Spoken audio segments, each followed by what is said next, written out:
y'all wanna hop in the game and do the same, selling tickets to your favorite name. Join our trade. Ticket resellers investing in building every day.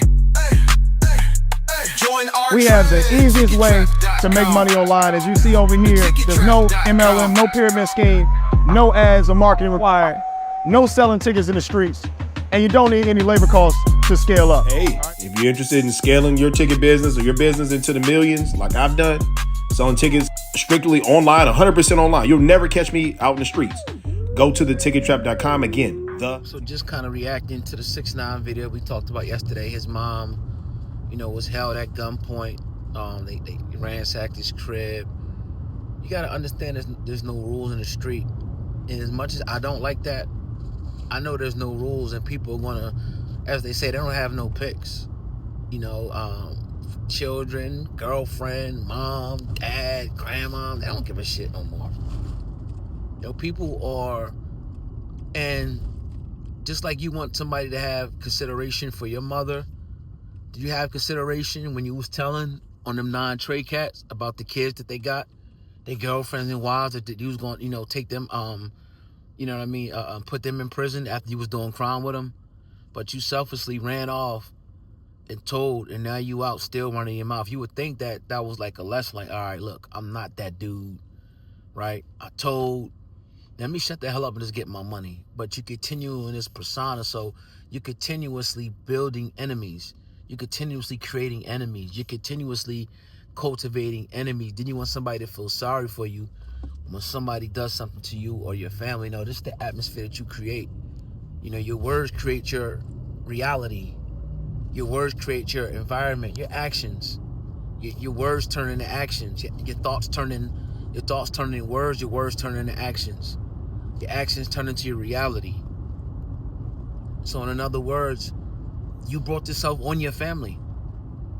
It's not like you're some random guy. Now, things happen randomly, but they were coming for a specific reason, right? And we all glad that nothing happened to her.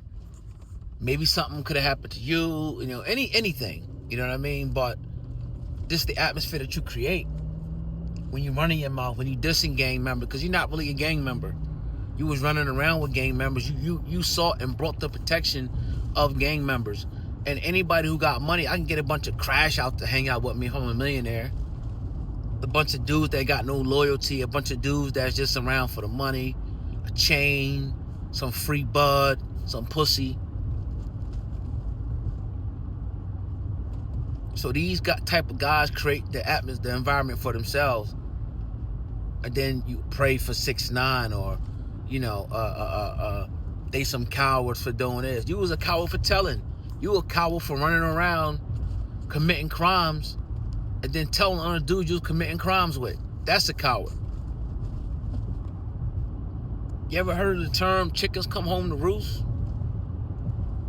That's the quintessential definition of the chickens coming home to roost. And your mom is innocent. She ain't got nothing to do with none of this shit. But her son's a punk with a Napoleon complex that's creating enemies near and far. And the craziest part is the craziest part about it is you got the seen ones that you know. What about the unseen enemy? The unseen soldiers out there. We never take that into account. The ones that could be right next to you, plotting, but you never know where they are. See, this is chess. This is warfare. This is a military science to where you got to move out here. You protected yourself. Yes, you're good. Nobody might not ever touch you. But can you say the same for your family? For your girlfriend? That girl you was messing with that they hit. See how it gets closer and closer to you? And I warned people years ago about this. I continue to warn people about guys and people like this. I continue to. Because the writing's on the wall. It's one thing, all right, you snitch. That's one thing, all right. But they continue to groom your enemies. They continue to agitate your enemies. To continue to cultivate a violent environment, an eventuality that no man will want for his family or herself. No person will want for their family or themselves. It's suicidal and idiotic. You got the prize already, bro. We don't care if you're a tough guy or not. Your fans don't care. You're a multi-millionaire, hopefully. You beat the system, right? And you still want to play in the mud. Well, you play in the mud, you get dirty. So that's just my thoughts on the situation. That's my thoughts. Let me know what you guys think in the comments.